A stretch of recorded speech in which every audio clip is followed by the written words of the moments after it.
اگلے کچھ مہینوں میں مدھیہ پردیش کے ایک چھوٹے سے گاؤں کو ایک نئے ڈیم کا پانی پوری طرح نگل لے گا، یعنی یہ جگہ ہمیشہ کے لیے نقشے سے مٹ جائے گی۔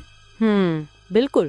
لیکن جو دیواریں اور مٹی اس پانی کے نیچے دفن ہونے والی ہیں نا، ان میں اینٹ اور پتھر سے زیادہ حسد، دھوکہ اور ایسی چیخیں چھپی ہیں جو سالوں بعد آج بھی اس داستان کو بیان کرنے والی خاتون کے خوابوں میں گونجتی ہیں۔ صحیح بات ہے، یہ کوئی عام جگہ نہیں ہے۔ ہاں، اور میں سوچ رہا تھا کہ کیا پانی واقعی کسی ایسی زمین کو دھو سکتا ہے جہاں نسلوں کا صدمہ آج بھی زندہ ہو؟ دیکھیں، یہ ایک ایسی الجھن ہے جو انسانی دماغ اور تاریخ کے بہت ہی پیچیدہ رشتے کو سامنے لاتی ہے۔ ہم اکثر سوچتے ہیں کہ وقت گزرنے کے ساتھ جگہیں بدل جاتی ہیں، لیکن حقیقت یہ ہے کہ جب کسی زمین پر شدید دکھ، خوف اور دھوکے کے بیج بوئے جاتے ہیں نا، تو ان کی جڑیں بہت گہری ہوتی ہیں۔ بالکل، ان کی جڑیں نسلوں تک پھیل جاتی ہیں۔ اسے صرف ایک خوفناک کہانی سمجھنا غلط ہوگی، یہ ایک انٹر جنریشنل ٹراما یعنی نسلی صدمات کا ایک جیتا جاگتا مطالعہ ہے۔ صحیح کہا آپ نے، اور اس گہرے مطالعے کا مقصد ان واقعات کو صرف سنانا نہیں ہے، بلکہ ان نفسیاتی اور روحانی پہلوؤں کو سمجھنا ہے جو عام طور پر ہماری نظر سے اوجھل رہ جاتے ہیں۔ جی، ایک ایسے خاندان کی داستان جہاں موت ایک سلسلہ بن گئی تھی۔ تو چلیے پہلے اس کہانی کی تہہ میں چلتے ہیں۔ ہاں ضرور۔ اس سفر کی شروعات اس زمین کی تاریخ سے ہوتی ہے جہاں یہ سب شروع ہوا۔ اچھا۔ اگر ہم ماضی پر نظر ڈالیں تو یہ قریب 750 ایکڑ کی جگہ تھی جو خاندان کے دادے پردادے نے ان رشی منیوں اور سنتوں سے خریدی تھی جو وہاں صدیوں سے دھیان اور پوجا پاٹ کرتے تھے۔ واو، صدیوں سے؟ جی ہاں، یعنی ایک ایسی جگہ جہاں صرف روحانیت اور سکون کا تصور تھا، لیکن نئی فیملی نے آتے ہی وہاں کھیتی باڑی شروع کر دی۔ سننے والوں کے ذہن میں شاید یہ سوال آئے کہ زمین کا استعمال بدلنے سے آخر کیا فرق پڑتا ہے؟ کھیتی باڑی تو ایک عام کام ہے نا؟ صحیح سوال ہے، لیکن یہاں سمجھنے والی بات یہ ہے کہ زمین کا مقصد بدلنا صرف فزیکل تبدیلی نہیں تھی۔ تو اور کیا تھا؟ ایک طرح سے زمین کے مزاج کو سمجھنا ضروری ہے۔ اسے آپ ایک میگنیٹک فیلڈ یعنی مقناطیسی میدان کے طور پر دیکھیں جو صدیوں سے عبادت اور دھیان کی فریکوینسی پر سیٹ تھا۔ اچھا۔ جب آپ اچانک اس ماحول کو تبدیل کرتے ہیں تو توانائی کا ایک شدید بحران پیدا ہوتا ہے۔ لیکن اس زمین کا اصل امتحان تب شروع ہوا جب اس ماحول میں انسانی لالچ اور حسد کا داخلہ ہوا۔ حسد یعنی خاندان کے اندر ہی مسائل شروع ہو گئے تھے؟ بالکل۔ خاندان کے دادے کے 3 بیٹے اور 1 بیٹی تھی۔ اب جب دادے کے کزن وہاں رہنے آئے تو دادی کو یہ بات بالکل ہضم نہیں ہوئی کہ کوئی باہر والا ان کی زمین کا حصہ لے۔ تو دادی نے آ کے سب خراب کر دیا، اور اس حسب کی وجہ سے دادی نے ایک ایسا قدم اٹھایا جو شاید کسی دشمن کے لیے بھی نہ اٹھایا جائے۔ ہاں، انہوں نے بہت عجیب فیصلہ کیا۔ انہوں نے دادے کے کزن کو زمین کا وہ حصہ دے دیا جہاں پہلے شمشان گھاٹ ہوا کرتا تھا۔ جی، شمشان جہاں روز اول سے ہی دکھ، راکھ اور موت کا سایہ ہوتا ہے۔ اور اس کے بعد جو ٹوسٹ آتا ہے وہ اور بھی عجیب ہے۔ ہاں، وہ گود لینے والا واقعہ نا؟ بالکل۔ دادے نے خود اسی شمشان والی جگہ پر اپنا گھر بنوایا اور اپنے سب سے بڑے بیٹے کو، یعنی جو ہماری اس کہانی کے نریٹر کے والد ہیں، انہی کزن کو گود دے دیا، انہیں اڈاپٹ کروا دیا وہاں۔ اور یہ فیصلہ دراصل اس پورے نسلی صدمے کا سٹارٹنگ پوائنٹ ہے۔ دادی نے انجانے میں اپنے ہی خون کو دکھ اور موت کے مرکز پر بھیج دیا، لیکن اس آگ میں اصل تیل ڈالنے کا کام ایک خوفناک واقعے نے کیا تھا۔ ہاں، وہ مندر والی چوری۔ ایک مندر کے پنڈت پر مورتی کے سونے کے زیور چوری کرنے کا جھوٹا الزام لگا تھا۔ جی بالکل۔ اور خاندان والوں نے بنا کسی تحقیق کے اس شخص کو 2-3 دن تک باندھ کر رکھا اور اس پر اس قدر تشدد کیا کہ اس کی جان چلی گئی۔ یہ انتہائی دردناک تھا، اور اس بے گناہ کی موت نے ایک ایسی آہ کو جنم دیا جو نسلوں تک گونجنی تھی۔ پنڈت کی بیوی نے اس کی لاش پر روتے ہوئے یہ بد دعا دی تھی کہ جس طرح میں رو رہی ہوں اور میرے شوہر نہیں ہیں، اس گھر کی ہر عورت اور بیٹی اسی طرح تڑپے گی۔ ہاں۔ اب یہاں میں آپ سے یہ پوچھنا چاہوں گا کہ کیا بد دعا میں واقعی اتنی طاقت ہوتی ہے یا یہ کچھ اور تھا؟ یعنی سائنس اسے کیسے دیکھتی ہے؟ اگر ہم اسے نفسیاتی اور سماجی سائنس کی روشنی میں دیکھیں تو بد دعا ایک عام الفاظ کا مجموعہ نہیں ہے. اچھا. یہ ایک شدید ٹرامیٹک ایونٹ یعنی صدمے کا بیان ہے. جب کوئی خاندان اس طرح کا سنگین ظلم کرتا ہے نا تو ایک گلٹ، احساس جرم ان کے سب کانشیس میں ہمیشہ کے لیے بیٹھ جاتا ہے. ایک بوجھ بن جاتا ہے. بالکل. یہ گلٹ وقت کے ساتھ ختم نہیں ہوتا. یہ ایک جینیٹک ڈیزیز یعنی موروثی بیماری کی طرح آنے والی نسلوں کو منتقل ہوتا ہے. ویٹ، یعنی آپ کہہ رہی ہیں کہ ان کے بچوں کو بھی وہ احساس جرم محسوس ہوتا ہے چاہے انہوں نے کچھ نہ کیا ہو؟ جی ہاں. یہ نسلیں شاید اس جرم کو کانشیسلی بھول جائیں لیکن ان کا دماغ انہیں سیلف سیبوٹاج یعنی خود کو تباہ کرنے پر مجبور کرتا رہتا ہے. یہ سیلف سیبوٹاج والی بات اس داستان میں پوری طرح فٹ بیٹھتی ہے کیونکہ نریٹر کے والد اس شمشان والی زمین پر آ کر ان عام حالات میں نہیں رہے جو کسی بھی سمجھدار انسان کے ہوتے ہیں. ہاں، انہوں نے شراب شروع کر دی تھی. بالکل. انہوں نے وہاں آ کر شراب نوشی اور ایسی بری عادتوں کو اپنا لیا جو انہیں آہستہ آہستہ تباہی کی طرف لے جا رہی تھیں. یہ ان کے اندر کے اس ہڈن گلٹ اور زمین پہ پھیلے دکھ کا ہی نتیجہ تھا.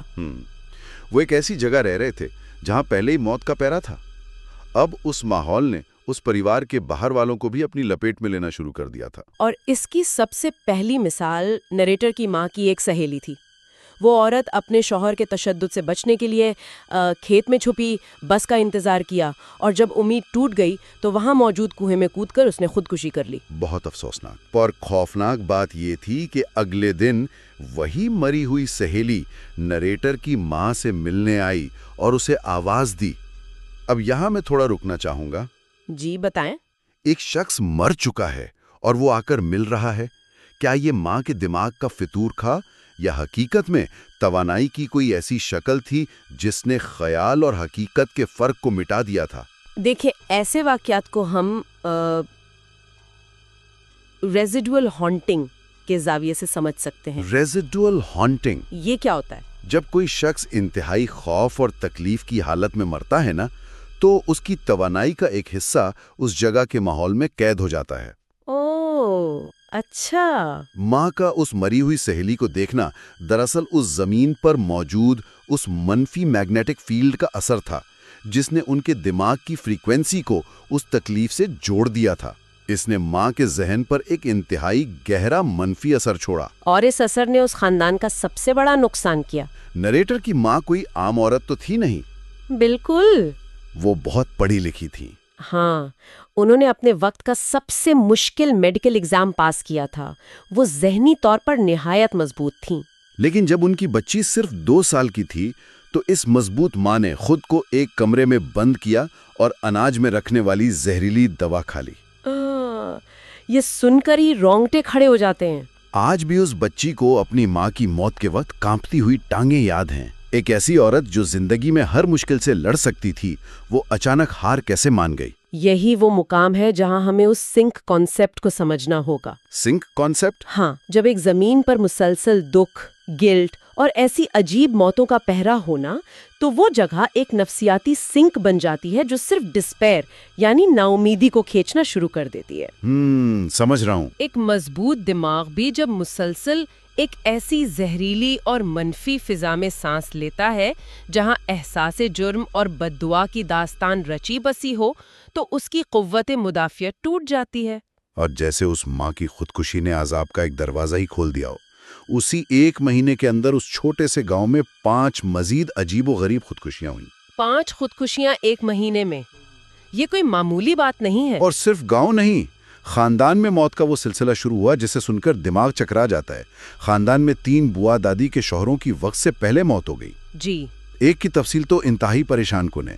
یعنی ناشتے کا وقت ہے، بیوی 2 منٹ کے لیے پانی لینے جاتی ہے اور واپس آ کر دیکھتی ہے کہ شوہر کا گلا کٹا ہوا ہے. 2 منٹ! باپ رے، یہ تو ناممکن سا لگتا ہے. پھر ایک کو ہارٹ اٹیک، دوسرے کا فیٹل ایکسیڈنٹ اور آخر میں ان خوش مزاج دادا کا خودکشی کر لینا جو ہمیشہ زندگی سے بھرپور لگتے تھے. ان سب کو اتفاق تو نہیں کہا جا سکتا نا؟ بالکل نہیں. اسے اگر پیورلی سائنٹیفک اور نفسیاتی حوالے سے سمجھیں تو یہ میس ہسٹیریا کی ایک بے مثال اور خوفناک شکل ہے. اچھا، تو یہ ہسٹیریا آخر پھیلتا کیسے ہے اتنے لوگوں میں؟ میس ہسٹیریا میں دراصل ہوتا یہ ہے کہ ایک مخصوص خوف، ایک وہم یا کوئی بد دعا پورے خاندان کے سوشل اور سائیکولوجیکل نیٹ ورک میں اس طرح گھس جاتی ہے کہ دماغ خوف کے نتیجے میں ایسے ڈیسیجنز لینے لگتا ہے جن پر انسان کا ارادی کنٹرول نہیں ہوتا۔ یعنی وہ جان بوجھ کر نہیں کر رہے ہوتے؟ نہیں، ایک کے بعد ایک ہونے والی موت دراصل اس پورے سسٹم کا کولیپس تھی۔ جب سب لوگ یہ مان لیں کہ ہاں ہم پر شراب ہے، تو ان کا دماغ ہر واقعہ کو، ہر بیماری کو اسی شراب کا نتیجہ سمجھنے لگتا ہے۔ لی ماں گزر گئی اور وہ گھر تقریباً خالی ہو گیا تو کہانی نیا رخ اختیار کرتی ہے۔ ہاں، کیونکہ والد اکیلے رہ گئے تھے۔ جی، والد اس گھر میں رات کو رکنے سے کترانے لگے تھے۔ انہیں اوپر کی منزل سے 20-25 لوگوں کی آوازیں آتی تھیں، جیسے کوئی پارٹی چل رہی ہو۔ کچن میں کھانا پکنے کی آوازیں آتی اور سوتے وقت لگتا جیسے کوئی ان کے برابر میں آ کے لیٹ گیا ہے۔ یہ ساری علامات بتاتی ہیں کہ اب اس زمین نے اس اکیلے رہنے والے شخص کے ذہن پر پوری طرح قبضہ کر لیا تھا۔ یعنی یہ سب ان کے دماغ میں ہو رہا تھا۔ دیکھیں، جب انسان شدید نفسی صدمے اور گلٹ کے ساتھ اکیلے پن کا شکار ہوتا ہے نا، تو آڈیٹری اور سینسری ہیلوسینیشنز یعنی آوازیں آنا اور چھوئے جانے کا احساس ہونا عام بات ہے۔ اچھا، لیکن یہاں اس گھر کی پولٹرگائسٹ ایکٹیویٹی بھی اپنے عروج پر تھی۔ وہ فزیکل فارم میں نظر آنے لگی تھی۔ اور پولٹرگائسٹ ایکٹیویٹی نے اپنی اصل طاقت تب دکھائی جب والد نے دوسری شادی کی۔ جی، وہ بہت ہی عجیب واقعہ تھا۔ نئی بیوی ماسٹرز ان انگلش لٹریچر تھی، ایک دم پڑھی لکھی اور جدید خیالات والی خاتون۔ لیکن شادی کے کچھ ہی مہینوں بعد ایک خوفناک حادثہ ہوتا ہے اور وہ 100% آگ میں جل جاتی ہیں۔ پر یہاں مجھے واقعی چیلنج کرنا پڑے گا آپ سے۔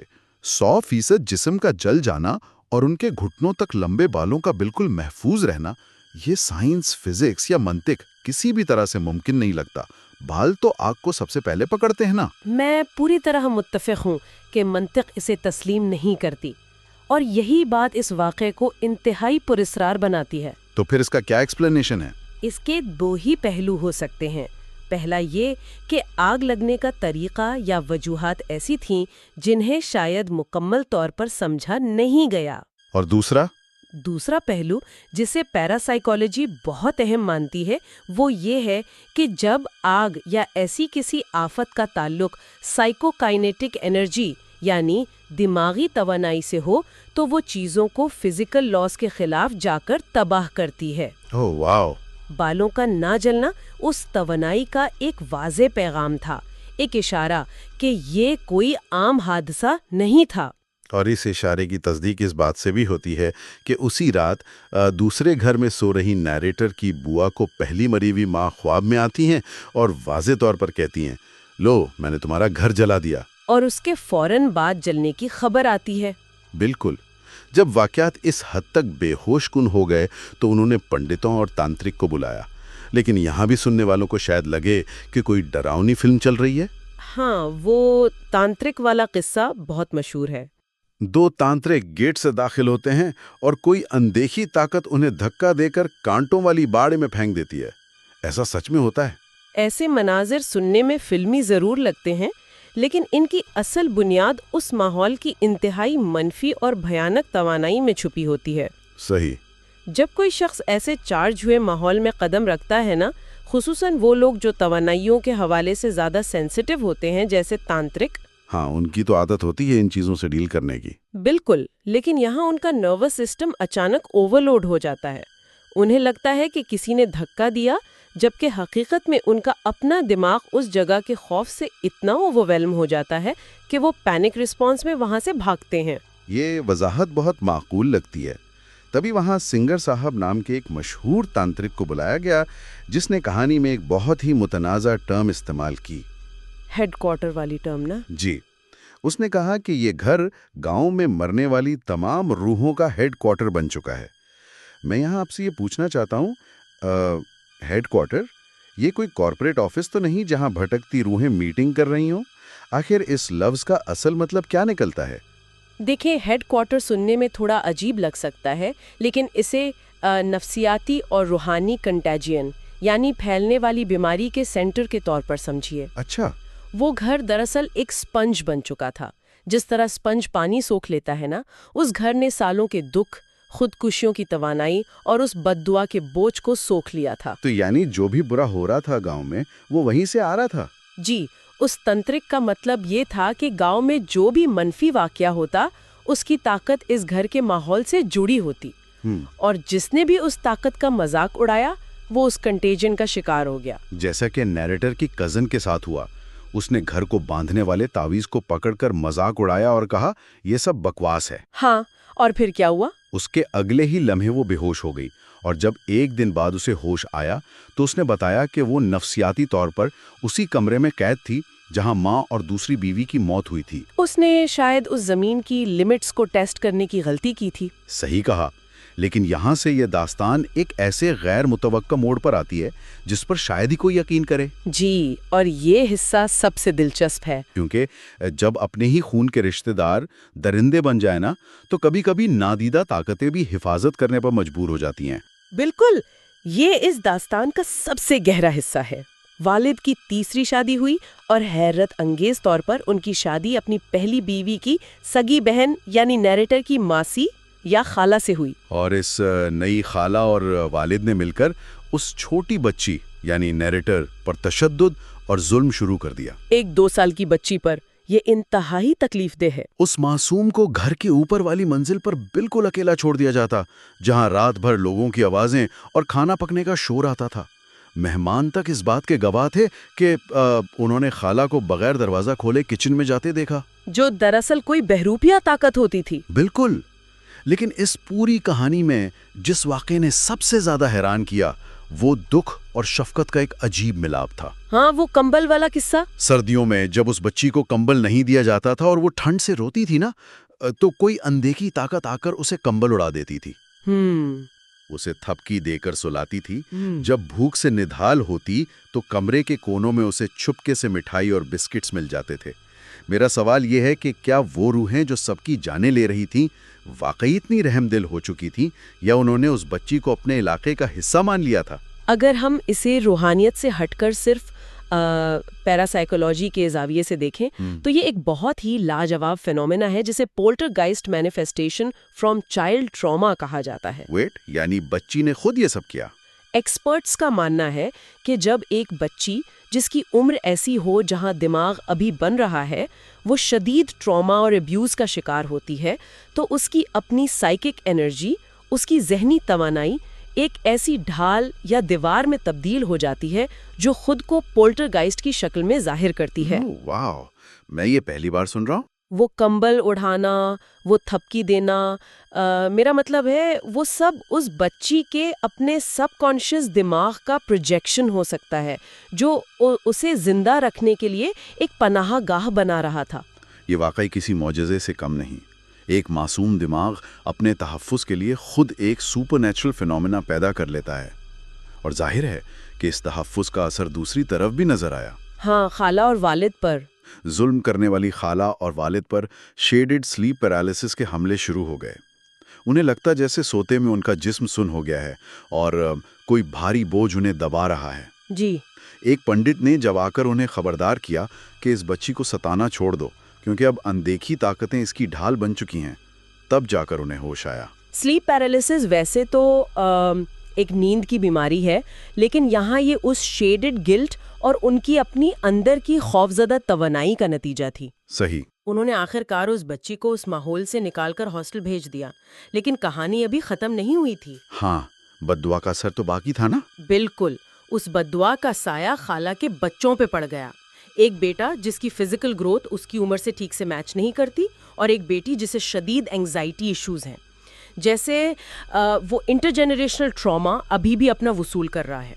اور اسی موڑ پر آ کر یہ داستان ایک نئے روحانی اور انسانی سوال پر کھڑی ہوتی ہے۔ جی۔ اب جیسا کہ میں نے شروع میں بتایا تھا، وہ پورا گاؤں ایک دم پروجیکٹ کی زد میں آ چکا ہے۔ جی۔ اگلے کچھ ہی مہینوں میں وہ زمین، وہ شمشان گھاٹ پر بنا گھر اور وہ کنواں جہاں موت نے اپنا کھیل کھیلا تھا، سب پانی میں ڈوبنے والا ہے۔ ہمیشہ کے لیے غائب ہو جائے گا۔ گھر والوں نے جگہ خالی کر دی ہے، لیکن تب سے بنا کسی ناگے کے وہ گھر روزانہ نریٹر کے خوابوں میں آنے لگا ہے۔ دیکھیے، جب بھی کسی ایسی زمین کو مٹایا یا ختم کیا جا رہا ہوتا ہے جس میں صدیوں کی توانائی اور دکھ قید ہونا، تو وہ زمین اپنی آخری آواز لگاتی ہے، ایک آخری چیخ کی طرح۔ بالکل۔ نیریٹر کے خوابوں میں اس گھر کا بار بار آنا شاید اس زمین کی ایک آخری چیخ ہے۔ اس گھر نے اس بچی کو پناہ دی تھی جب اپنوں نے منہ موڑ لیا تھا۔ یہ خواب اسی کنیکشن کی ایک آخری کڑی ہے۔ اس پورے مطالعے اور ان خوفناک واقعات پر غور کرنے کے بعد ہر سننے والے کو ایک آخری خیال پر ٹھہر جانا چاہیے۔ زمین پر بننے والی وہ دیواریں اور مٹی تو ڈیم کے پانی کے نیچے ہمیشہ کے لیے غرق ہو جائیں گی، لیکن جب وہ گھر پانی کی ان گہرائیوں میں کھو جائے گا تو کیا وہ صدیوں کا حسد، وہ بددعا اور وہاں قید دکھ اس پانی سے دھل کر صاف ہو جائے گا، یا پھر ان روحوں کی چیخیں اور وہ نسلی صدمہ اس بہنے والے پانی میں گھل کر اور بھی آگے تک نئے علاقوں تک پھیل جائے گا؟ یہ تو واقعی سوچنے والی بات ہے۔ جس مٹی میں سالوں تک موت دفن تھی، کل جب اس کا پانی نئے شہروں کی پیاس بجھانے جائے گا تو کیا وہ اپنے ساتھ اپنا ماضی بھی لے جائے گا؟ یہ ایک ایسا سوال ہے جو وقت اور تاریخ کے اندیکھے سمندر میں خود کو تلاش کر رہا ہے۔